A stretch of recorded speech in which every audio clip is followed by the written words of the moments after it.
Le néant, il s'appelle le Yesh Amiti, vous savez, on n'a pas étudié peut-être, mais Le Yesh Amiti. le Yesh Amiti, c'est ce que nous on appelle le néant, le Ein. L'existence véritable, c'est ce que nous on appelle le Ein. Après, le Rabbi va traduire en la finalité une fusion, mais au départ, c'est ça. Le Yesh Amiti, c'est l'existence vraie, donc absolue, c'est ce que nous appelons le néant. Vous voyez ? Malheureusement, les gens, quand ils entendent néant, ils pensent rien. Alors voilà, c'est Le néant en français, c'est néant. néant, quoi. Voilà. Non perceptible. Pour l'instant, on pourrait dire qu'on est. Ça veut dire Dieu, il est avec sa conscience, avec lui-même. Et rien n'existe à part sa conscience. En dehors de lui, il d'accord. la matière absolument rien. Exactement. Et ce que nous, on appelle la Géoula, parce qu'on donne des mots comme on les entend, donc ce que nous, on appelle la Géoula, ça serait la volonté et la naissance de Dieu dans la matière et dans un corps, mais cette fois-ci réellement de façon visible et tangible. Parce que pour l'instant, il n'y a rien. Il y a juste Donc, le terme de... Mashiach. Il y a juste le terme naissance qui Non, parle. naissance, c'est un dévoilement. D'accord. Alors oui, Un volonté. dévoilement physique. Voilà. La Géoula correspond à une volonté de dévoilement de Dieu. Ce qui Physique. Dans la matière. physique dans la matière, Physique. tout autant la matière n'existe pas telle qu'on la conçoit dans le temps de l'exil. Qui est peut-être une matière Voilà. énergie, peut-être. Mais en vérité, on a dit, ce que l'on a souligné dans les cours les derniers temps, c'est que le monde va commencer à exister réellement à partir de la Géoula. Voilà. Comme toutes les prophéties, non, ça veut dire que dès le moment que le Hatzmout se dévoile, tout prend de la consistance. Quoi. Mais voilà, Aujourd'hui, voilà, j'ai Aujourd'hui, compris on voit que pas. je vis dans un monde virtuel. bien sûr. D'accord. Bon, Et même c'est- les goïms en parlent, donc on peut en parler ouvertement. Si ce monde est virtuel, alors c'est quoi ? Pourquoi ? Donc comprendre le pourquoi, c'est tous les livres de Kabbalah. D'accord ? Comprendre, pas exactement le pourquoi, mais au moins une projection vers ce monde virtuel. On l'étudie dans les livres de Kabbalah. Donc on est encore en haut dans la pensée de Dieu alors. On est toujours dans la pensée de Dieu, on n'a jamais quitté Donc la il pensée de n'a Dieu. pas encore créé le monde. Il n'a pas encore créé le monde, Là, exactement. là, d'accord, je comprends mieux maintenant. Voilà. Donc en fin de compte, comment peut-on avoir peur quand on n'existe pas? Ah oui, ça c'est sûr qu'on a Ça, plus de... ça, c'est une question. Le Rabbi l'a défini, on le rappelle Et à nouveau. comment est-ce qu'on Voilà. peut créer avec l'esprit Je me suis dit ce matin. si nous n'existons pas? Exactement. C'est vrai. Vous vous rappelez ce que dit le Rabbi, on le rapporte.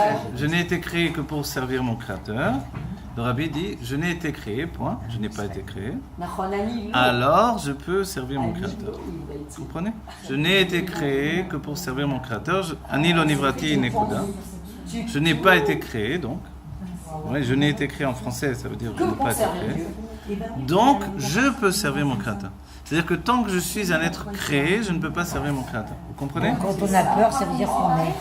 Voilà, créer, ça correspond à être séparé de Dieu. Quand on a peur, c'est En le- fait, si on n'est pas créé, on est quoi? On est une émanation. Exister. Si je ne suis pas créé, je suis une émanation de Dieu. D'accord? C'est-à-dire que tant que je suis un être créé dans ma perception, je suis déguisé. Ah là, je suis déguisée, c'est un truc de... Je suis déguisé, c'est sûr. Pourtant, Kadosh Baruch Hu fait ça à sa façon pour que justement on ait cette impression. Oui, mais tant que vous savez que... Attends. Non, mais regardez bien, c'est que il est dit dans la Torah, où est le Makor de Esther? Hein? D'accord De la source dans la Torah de Esther, Esther Amalka, la reine Esther de Megillat Esther, dans le pasuk Esther, Astir et Panay. Oui. Caché, je cacherai ma face. Et le Baal Shem Tov vient et explique pourquoi 2 fois. Parce que le plus terrible, c'est qu'on ne sait même pas que Dieu est caché. Voilà. Et ça, c'est tout l'exil. L'exil, c'est pas que Dieu soit caché. Et personne ne Parce cherche. que Dieu se cache. Le Ranalmoram Saya dit, c'est comme un enfant qui se cache. Voilà. On Il le va cacher. retrouve. Voilà. Bon, personne ne cherche parce qu'on ne sait pas qu'il est voilà. caché. Et le pire, c'est de penser que Dieu ne s'est pas caché. C'est-à-dire Voilà. que c'est ce qu'il y a, c'est ça. Voilà. Alors là, ça, c'est le plus terrible. Et c'est pour ça que nous, notre travail, c'est d'enlever de plus en plus le vêtement jusqu'à arriver au stade où on a compris qu'il n'y a plus de vêtements à enlever.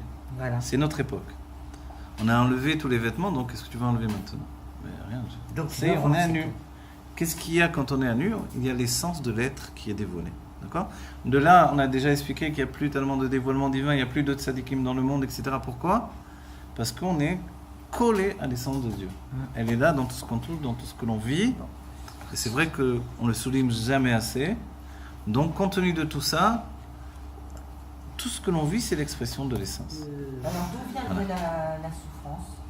La souffrance, la ouais. souffrance, La conscience nous, du Ah ouais, voilà, ouais, j'ai pas fini, Non, voilà, bravo. Telle Alors, que nous la percevons, non. mais il y a quand même une réelle souffrance. Faut le dire. Faut dire. Non, ça veut dire d'un côté on n'existe oui, pas, oui. non mais d'un côté on n'existe pas et d'un autre côté en comment Dieu peut n'existant s'offrir? pas, y a Non, que ça. non, on souffre parce qu'on existe justement. Alors j'adore. Ah, excuse-moi. On souffre parce qu'on existe. Mais bien sûr. Parce que- C'est- bah oui. C'est clair.